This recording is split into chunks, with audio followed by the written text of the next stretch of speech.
10 வருஷத்துல யார் கையிலுமே செல்போனே இருக்காது. ஏன்? எல்லாத்தையும் வாங்கிட்டு எல்லாருக்கும் இந்த இடத்துல ஒரு சின்ன ஓட்டையை போட்டு ஏரியல் ஒண்ணு சொருகி விட்டுருவாங்க. 2 ஸ்பீக்கர் சின்னதா செஞ்சு காது ஓரத்துல ஆபரேஷன் பண்ணி தச்சிருவாங்க. இந்த பக்கம் லாவல கிழிச்சு இதுல சிம் கார்டை வச்சிருவாங்க. இந்த பக்கம் கிட்னி ஓரத்துல பேட்டரியை வச்சிருவாங்க.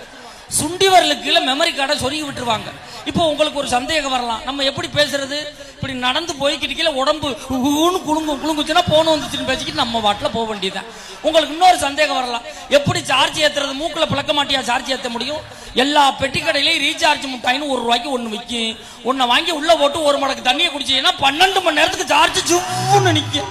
உங்களுக்கு இன்னொரு சந்தேகம் வரலாம், ஒருத்தனுக்கு சார்ஜ் இருக்கா இல்லையான்னு எப்படி கண்டுபிடிக்கிறது? கண்ணு பழுத்து சிவப்பா இருந்துச்சுன்னா அவனுக்கு ஃபுல்லா சார்ஜ் இருக்குன்னு அர்த்தம். லைட்டா மஞ்சளா மங்கிக்கிட்டே வந்துச்சுன்னா ஐயாவுக்கு சார்ஜ் இறங்கிக்கிட்டு இருக்குன்னு அர்த்தம். பஸ் ஸ்டாண்ட் ஓரமா சுணக்கமா உட்காந்துட்டாருன்னா ஐயா சுவிட்ச் ஆஃப் ஆயிட்டாருன்னு அர்த்தம்.